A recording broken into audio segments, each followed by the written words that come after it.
আচ্ছা আপনারাই বলুন এইরকম একজন মহিলা যদি বিয়ে বাড়িতে না থাকে তাহলে কি সেই বিয়েতে আনন্দ ফুর্তি বলে কিছু থেকে থাকে? আমার বিয়েতেও ঠিক এমনটাই হয়েছিল। ইনি কিন্তু আমার বিয়েতে তার শরীর খারাপের কারণে আসতে পারেনি। দাঁড়ান, ওনার ফুর্তির কারণটা তো বলবোই। তার আগে আমি এত সুন্দর করে রেডি হয়েছি সেটা আপনাদেরকে একটু দেখাই। আজকে যাব বান্ধবীর রেজিস্ট্রির পার্টিতে, তাও আবার দিনের বেলা। তাই একটা সুন্দর এরকম শিফনের যে সাদা স্টোনের ওয়ার্ক করা শাড়ি পরেছি, আর এরকম সুন্দর একটা নেকলেসও পরেছি সাদা রঙের। তো চলুন টুকটুক করে বেরিয়ে পড়লাম। যাওয়ার কথা ছিল সেই ব্রেকফাস্টের টাইমে, এখন বাজে প্রায় 1:30 নাগাদ। তো দুপুরবেলাতে যাচ্ছি যেহেতু রেজিস্ট্রির টাইমটাও পেছিয়ে গেছে। এই হচ্ছে আমার সেই বান্ধবী, মানে আজকের ব্রাইড। ওদের কিন্তু যাওয়ার পরেই দেখলাম ফটোশুট শুরু হয়ে গেছিল। এই যে ব্রাইড অ্যান্ড গ্রুম, মানে আমার বান্ধবীর বর এখন তো বলতেই পারি। আর তারপর এখানে দেখুন ডেকোরেশনটা, ওগুলো সব কিন্তু ও দাঁড়িয়ে থেকে নিজে হাতে করিয়েছে। আর এইগুলো কিন্তু ওর বিয়ে বাড়ির তত্ত্ব, মানে আর কি রেজিস্ট্রির তত্ত্ব। তারপর এই যে অনুশ্রীও চলে আসলো, আর এই যে অনুশ্রীর বর। তো যাই হোক আমরা সবাই মিলে আগে গিয়েই খাওয়া দাওয়াটা সেরে নিলাম, যেহেতু দুপুর বেলা হয়ে গিয়েছিল।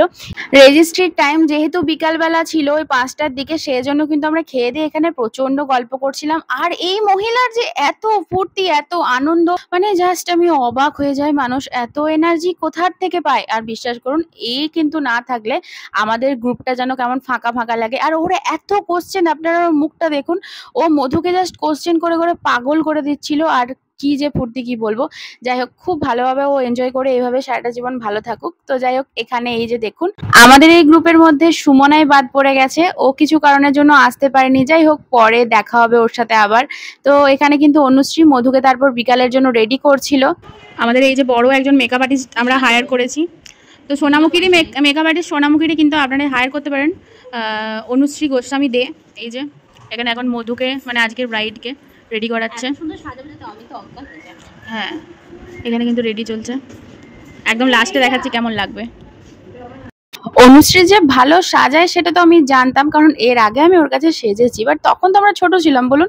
বাট মালটা যে এত সুন্দর সাজায়, থুড়ি মানে মেয়েটা যে এত সুন্দর সাজায় সেটা আজকে না দেখলে বিশ্বাস করতে পারতাম না। তো ওকে খুব সুন্দর করে সাজিয়ে দিল, আর আমরাও কিন্তু এখানে একটু টাচ আপ করে নিলাম, তারপর বেরিয়ে পড়লাম রেজিস্ট্রির উদ্দেশ্যে।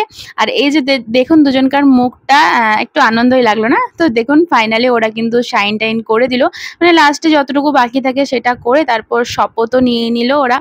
আর এই যে এদের মালা বদলও হয়ে গেল। তো আজকের বিবাহটা সম্পূর্ণ হলো।